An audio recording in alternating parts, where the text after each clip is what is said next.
Hello everyone, just a reminder that this video is an extract from our full Game Week 7 podcast. We hope you enjoy it, and if you do, please like and subscribe.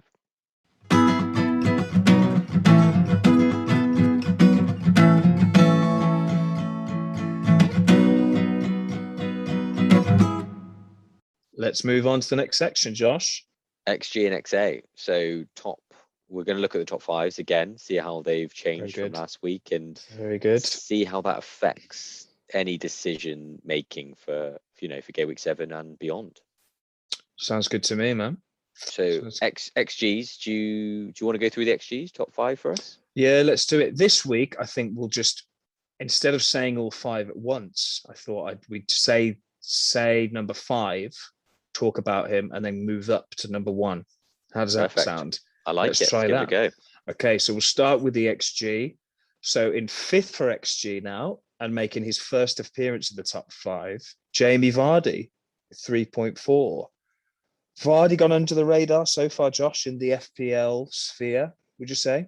Yeah, I think so. I think obviously a very familiar FPL asset, but the way that Leicester have been, a bit trouble with availability of players, people like Maddison not really playing the parts that they have been. I think maybe a Leicester which have been a bit unlucky, likenesses to Wolves in the way that their underlying stats haven't been too bad, but they haven't been really getting the results or the points for their players. So I think what we're seeing now is actually Vardy getting some good returns. I mean, he's right up there, joint top goal scorer at the moment on 5, and the XG supports that as well.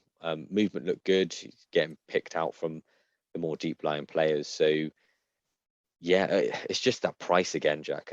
Are you interested in him? No, I was going to say exactly what you just said. His price is that 10 million, just puts him in that just awkward position. If he was like on a par with, if he was like even a 1 million lower, I think we'd be talking about him a lot more, because he'd be competing with the Antonios and the Calvert-Lewins.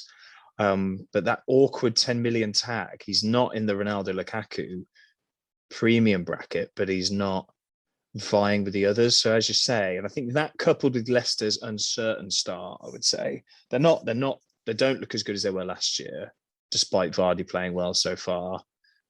I just never am tempted by him. I don't know why. And that has burned me in the past, looking back. But I don't think his ownership's very high anyway. So it's not like I'm scared of him when I don't have him. What is his ownership, actually? I'll just check. He's the second highest point scorer in forwards.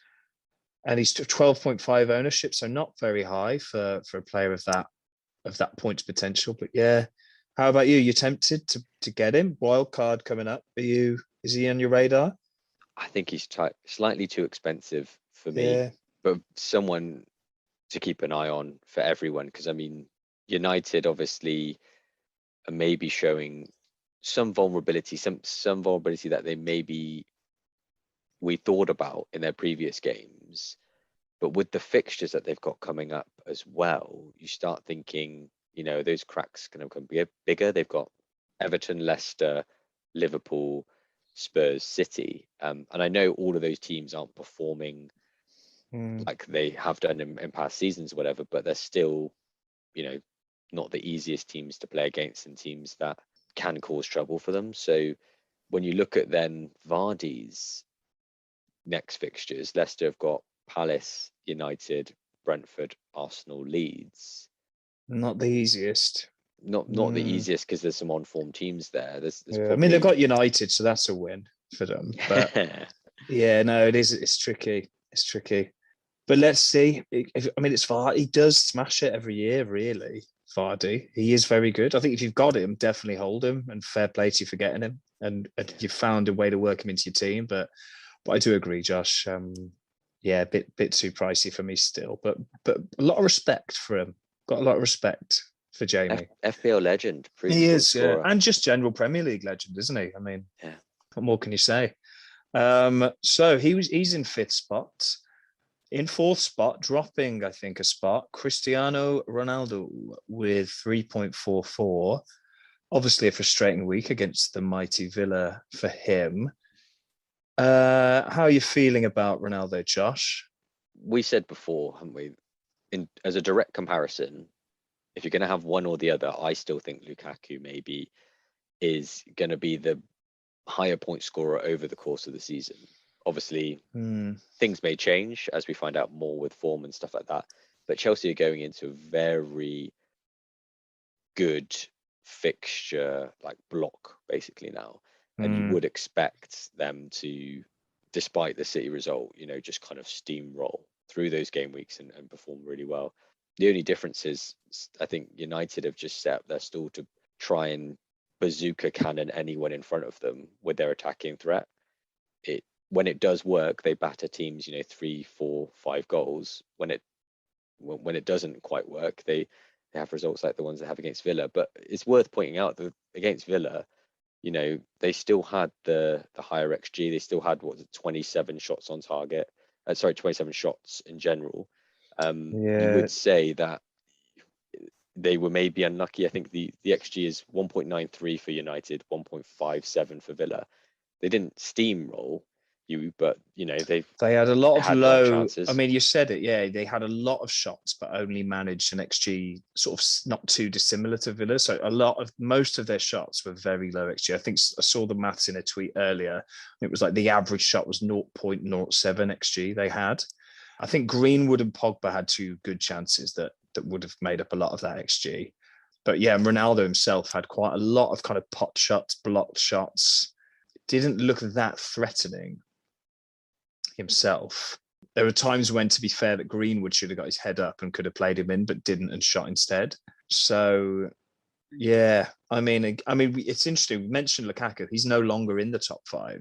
So he has, I know he's had some slightly harder fixtures, but interesting to see him no longer in this top 5, especially when you compare Ronaldo and him. I know he's a mil cheaper, but yeah. I mean, Ronaldo's stats against Villa: 4 shots, an XG of 0.12.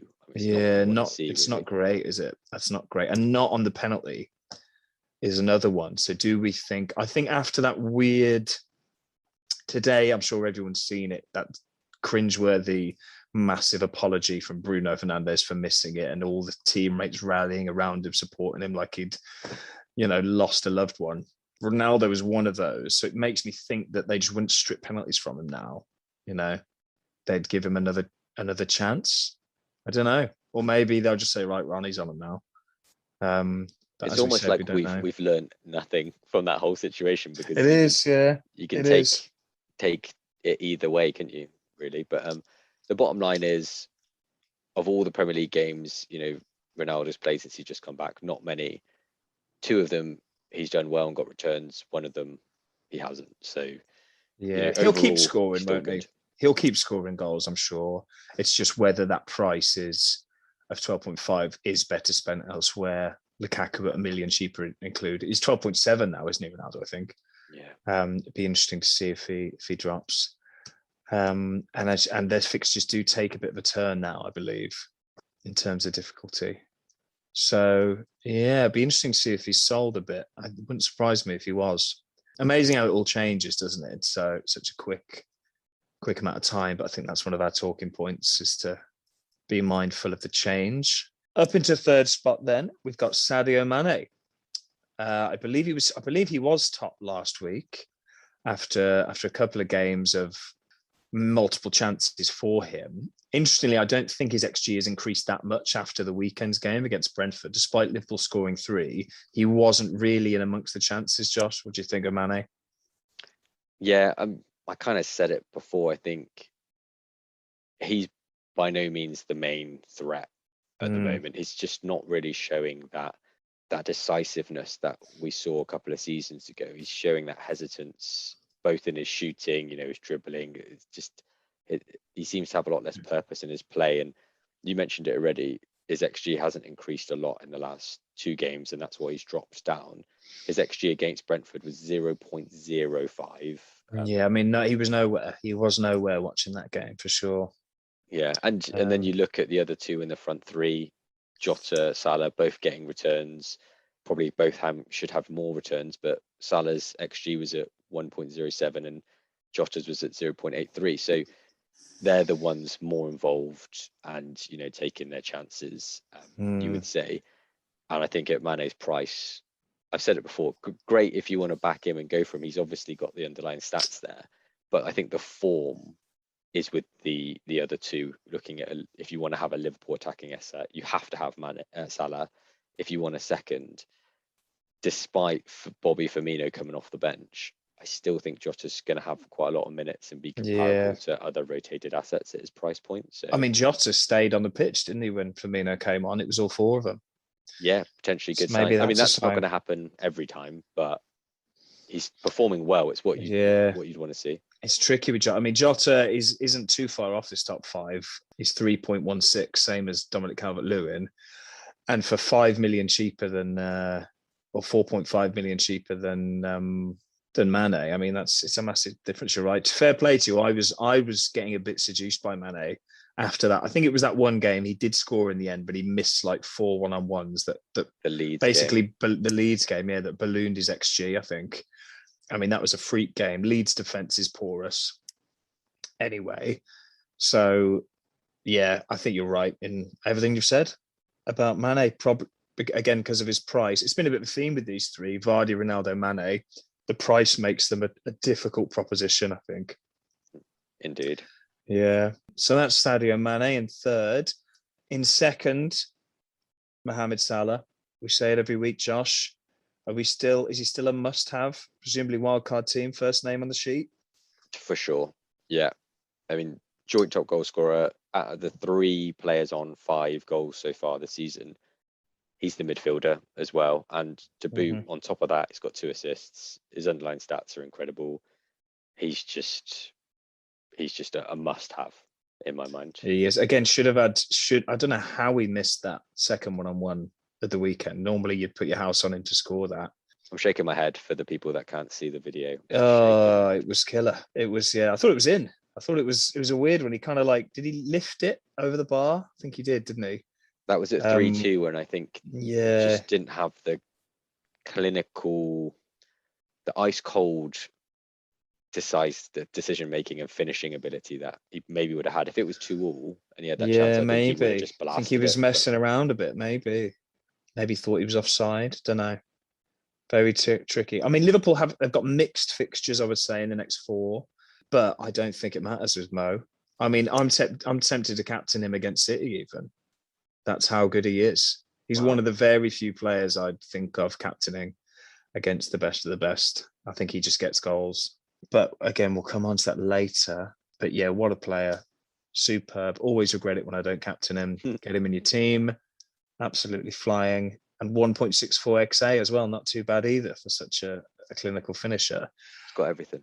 Yeah. Moving on to number 1, though, and perhaps even more impressive than Salah, with 4.68 XG, 5 goals and 3 assists on the season so far, Michail Antonio.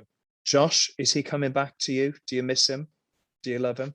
For sure. He's going to be right on that wild card. I mean, the man's on fire at the moment. Someone put him out. He's just, his XG is, incredible. I think West Ham do have a little bit of a swagger about them at the moment as well. They're growing as a team. I think they have belief in themselves, and Antonio has belief in his ability this year. He is just, if he gets a chance, he's going to put it away, and his XG shows that his teammates in West Ham are put him in those positions and giving him the ball. And I just think his XA as well is 1.87, higher than Salah's. So it's not just the fact that he's as a tip of the spear putting things away.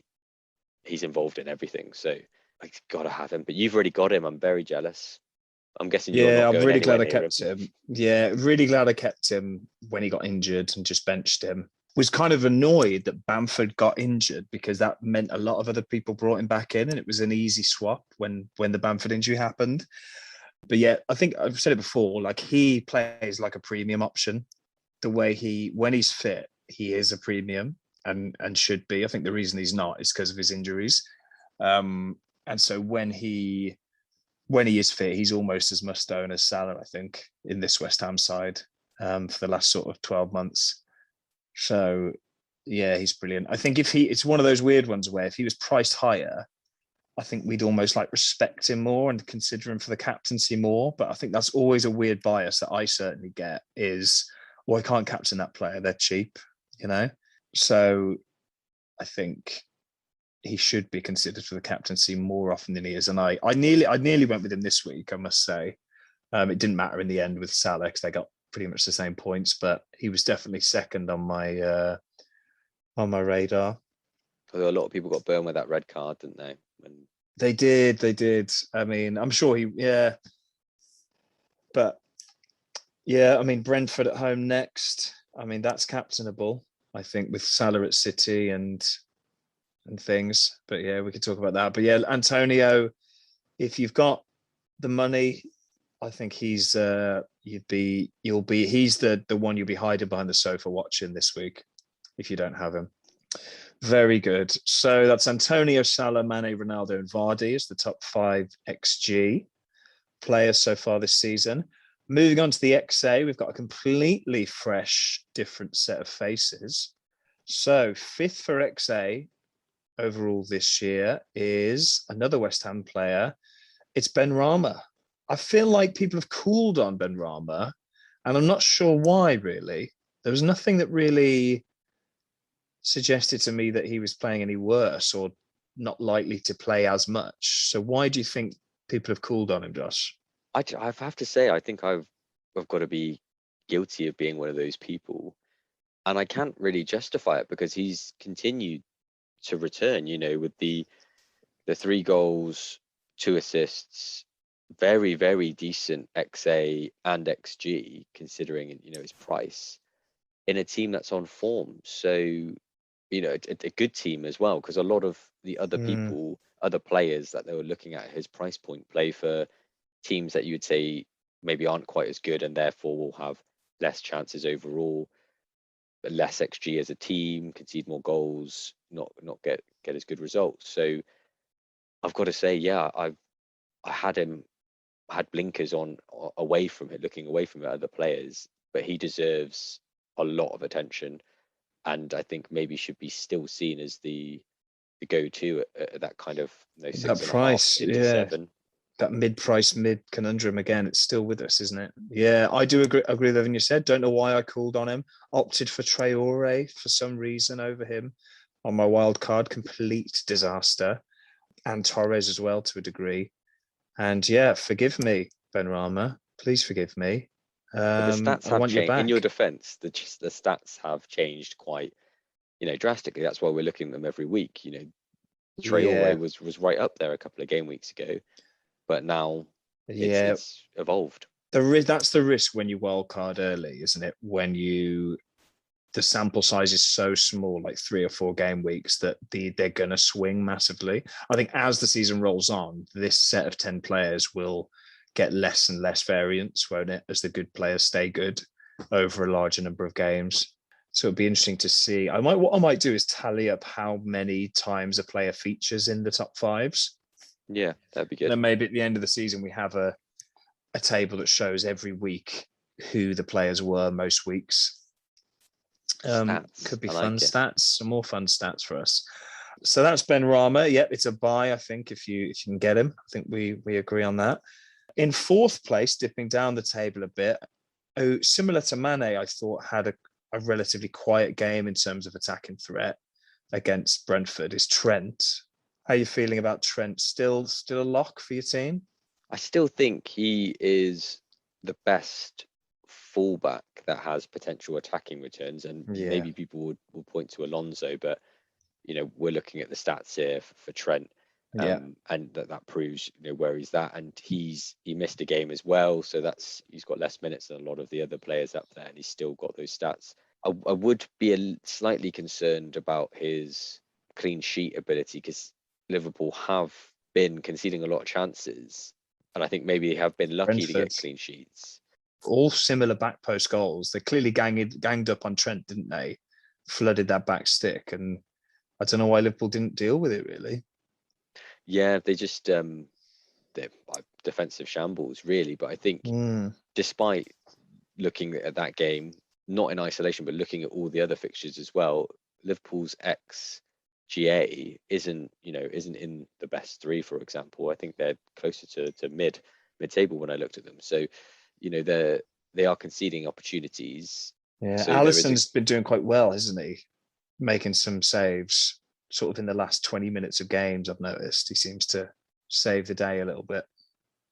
Exactly. So yeah, you've got to be a little bit concerned about that, especially when there are City assets that have very good clean sheet potential, and Chelsea assets with their fixtures coming. So at 7.5, you might be able to save 1.5 and downgrade to someone else. But I would still pick him for the long term if I was wildcarding. So I agree. I'm not too worried. Like that Brentford game, yes, they look shaky at the back, but I just treat Trent as a mid-price midfielder that gets extra points for goals and clean sheet points. And when you look at him under that lens, I mean, he's the only defender anywhere close to these XA and XG stats, and that says it all for me. I think he's still the main man. He plays like a midfielder, doesn't he? And he's got one of the best crosses in the game, in the league, as a defender. So yes, for me, it's a complete no-brainer to keep him. Third spot, a new entry, is the fan favorite, one of everyone's favorite players. I love the guy, Alan Maximim, Saint Max, ASM, runs the show for Newcastle. To put it bluntly, it reminds me of when Villa was so terrible, but we still had Grealish, who just everything went through him. And he just looks electric when he plays. And now he seems to be giving that end product and providing that end product for them. How do you feel about ASM? I like him. I think we've covered him before. He's always, kind of drawn the eye from the eye test perspective. And now we're getting those kind of stats to back it up and points, as you said. However, the negatives are he plays for Newcastle. So despite him being able to solo run round half the team, his opportunities sometimes, when he picks up the ball, the XG for the opportunity is going to be so low that maybe too much work for him to do. He's a striker, so he takes up one of those spots, which is wish he was a midfielder. Yeah, he's the fourth highest scoring striker in FPL points so far, though. He's doing well despite being in that position. Yeah, if he was a midfielder, I think he'd be in everyone's teams. I think he'd be above Ben Rama's and the Jotas and everybody's for his price. But yeah, it's that striker slot. Tough one. And Newcastle are shit, aren't they? Like they are poor, man. They are not good, and he is the shining beacon there. And the other thing I don't know is I don't know what the deal is with Wilson. Well, injured is he now still? I assume so, but I don't think he played, did he? No, he did not. And I think I haven't heard anything about him for a while, so I assume it's a longer term injury. But classic when Wilson, he comes back, you feel that kind of whole talisman thing. Usually, Wilson's the go-to guy for Newcastle. Yeah, that is true. I guess that's a double-edged sword, isn't it? Because he's someone who can get on the end of ASM's productivity. But you're right. When Newcastle score, when Wilson's playing, it's nearly always Wilson. They play in a slightly different way. Sam Maximan would potentially play in a different way. So worth considering. There's things to be wary of with him, but great underlying stats and a fun guy to have. Great fun to watch. Yeah, he is. I mean, I would say I'm not scared of him. I'm just disappointed in myself that I went for Dennis over him. That's where I'm sitting now. I'd definitely keep him if I had him, put it that way. Second, Josh, in the XA table, your man Bruno, despite a disaster class from him this week. Bruno's second in the charts at 2.59. We mentioned last week, I think, that he hasn't had the complete disaster people thought he would with Ronaldo coming in. He's still the main creative force in the team. A big one for you this, Josh. You've got him. Are you going to keep him on your wild card? No, but I still think he is a good asset. But I think the fact that my answer was no, I'm not keeping him, kind of tells you everything you need to know. Despite having these stats, he's second in the XG stats, involved in a lot on penalties, supposedly free kicks. We'll see. He's involved in so much for United, who are going to be a very attacking team. They will score a lot of goals this year. He's going to be in the points. One thing I did look at as well for the Villa game in particular, he did have 6 shots and 10 key passes. Yeah, which it's is huge. incredible because the highest number of key passes from any other player after that is 3, which Well, was Mason Greenwood, and I think Cash also had 3. So, go he's Matty. more than treble having the influence of creating key chances, Yeah. which led on to good shots. His XG was 0.94 to be expected because of the penalty. His XA was 0.41. He's at the center of everything they do. But I just think it comes down to that. If you're going to have, he's a premium and you can only have so many, and there are better options potentially. Yeah. For the money, again, it's a bit like Mane. The money is a thing. I mean, but Ronaldo is just, for me, Ronaldo just came in to replace Cavani, really, not Fernandes. Like, Ronaldo will just be the man who stands there. He's going to need somebody to feed him, the Portuguese connection. Yeah, I don't. I think Fernandes will do fine. I think he will do fine for the people that hold on to him, and he's still a bit of a fear for me. Less so just because fewer people own him, but it's never a surprise if he. I wonder if we'd be set if he'd scored that penalty. Do you think maybe you'd be more tempted to keep him? I don't know. There's a massive point swing just for that alone, and Mm, it makes a big difference, doesn't it, in terms of momentum. 7 points, yeah. Yeah, but I mean, he's still, for the season, he's doing pretty well. So you've got to say there's not was he's got 4. He's still got the 4 goals because he scored, so many at the beginning. Yeah, I mean, he isn't. He is. But the trouble is, I suppose, he's behind the likes of Benrahma, Sarr, Decore, Gray, even Mane in terms of FPL points. He's not like was last year. He was by far and away the best, wasn't he? Like, I mean, Salah's destroying him this year, whereas last year Bruno was the better asset. Yeah, and that's it. I think his ceiling has been reduced because of Ronaldo being in, and maybe the likes of Sancho and Greenwood having more confidence. I think it was evident how much Greenwood. I know he likes a shot. We all know that before, but it was evident how many scenarios which Greenwood decided to take the shot, despite there being quite good options to his left or right. I think I can remember like at least 3 where he probably should have squared it. And he took the shot on maybe at quite a low percentage chance. And that's going to impact United's goals if people continue to just go it alone.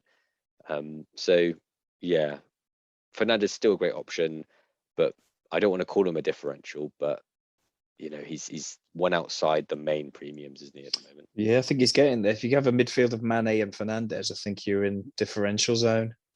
Crazy. Yeah, and potential points, but there we are. Yeah, that's Bruno. Number 1, Josh, of the XA so far this season. I had to do a double take when I saw this, but it's testament to how well he's doing, and that's Ivan Toney. 2.87 XA shows that he's not just a goal scorer. Those flicks that he gets when he holds the ball up are of high quality, aren't they? Yeah, I have to double check this. Maybe I'll check this after the pod, or someone will correct me. But apparently he's only 5'10". Well, he's 5'10". Yeah. No, he's got to be over 6 foot. Apparently it's the hair, which makes him look so tall. He's only 5'10". That's amazing. But and he looks big on the pitch, doesn't he? He looks like he was dominating Van Dijk and Matip in spells. Exactly. I think his ability, his athleticism, I think he will be on the books for a lot of top teams, maybe at the end of the season. Yeah. If not before, because I think 25 English, prime. He's proven to be a handful. I really think that he will go on to get points this year, a good amount of points. And Brentford, if they continue to play with courage like they did against, granted it's at home, but they still decided to chase that game towards the end. So yeah, great team to watch, and he's at the forefront of everything. You'd say he is the talisman, their main man. So yeah, great pick at he's dropped in price, didn't he? Because of his initial, I think he blanked the first 2, did he? Yeah, I mean it's very cheap for what he offers. I think they've got West Ham this week. Wouldn't surprise me if he does something. Then it gets a bit trickier for them, doesn't it? I think they've got Chelsea and can I see them? Yeah, Chelsea, Leicester. So maybe you could survive holding off for a couple of games before getting him. But yeah, again, very interested to see whether he's in your wild card shortly. But there we are. So that rounds off the XG and XA. individuals. Josh, you've written a little bit of bonus info for us here. Yeah. Do you want to fill us Add in? that in. Yeah, just from anyone who's looking at the next few game weeks, there's a lot of spotlight on Chelsea, but the two teams which are topping the XG in terms of their games just as teams, not individual players, are Man City and Liverpool. And Man City is 14.69 XG, Liverpool's 15.94, and the next team is in the 11s. So they're by far and away the teams that have the biggest goal threat. So it's worth considering that when you're looking at attacking assets and who you may want to double up on and such. I know there's the City rotation, but it's worth considering that they are that dominant in attacking terms. Yeah, I mean, it just shows you how good those two teams are. Liverpool especially, I mean, knowing Salah will play every game, if there was the Salah of Man City, we'd be loving it. Those would be our two players, but the City rotation is just despicable, Josh, as I found out this week with Torres. Torres is no appearance. So, yeah, I mean, Liverpool and City way out in front. Yeah, Man United, the third with 11, with, 4 fewer almost 5 fewer goals XG than Liverpool. So, yeah, big difference. And the only other point I want to highlight was if you're looking at doubling up or maybe tripling up on City, it isn't just their attacking returns. Defensively, they have the lowest XGA by a stretch. So their XGA is 2.69. And then second best is Brentford with 5.63. So one point to highlight is Brentford are great defensively. The other point to highlight is City by far in stats have the best defense. Yeah, I mean, I'm very surprised at Brentford, but yeah, I mean, maybe I won't captain Salah now against City. Looking at that, I mean, that is ridiculous. It's less than 3 goals conceded in 6 games, expected to. I mean, it's incredible. And they've only conceded 1, haven't they, City, so far? Yeah. That was in the first game against Spurs, wasn't it? They lost. 5 clean sheets on the bounce, I think. Yeah, I mean, that is, I mean, Cancelo, Diaz, are we thinking about those guys? Yeah, you should be. I haven't got my final wild card, but they're in the mix. They're on the radar, aren't they? Yeah, for sure. Again, though, even the defenders, probably bar Diaz and Edison, aren't immune, are they, from the wheel of Pep? So, yeah, treat with caution. But a Cancelo is, he's probably after Trent the next most dangerous defender for FPL points, I would say, when he plays. I agree. Yeah, there we go. Okay, well, that's the XG, your weekly look at XG and XA for game week 7. Good. Shall we take a little break?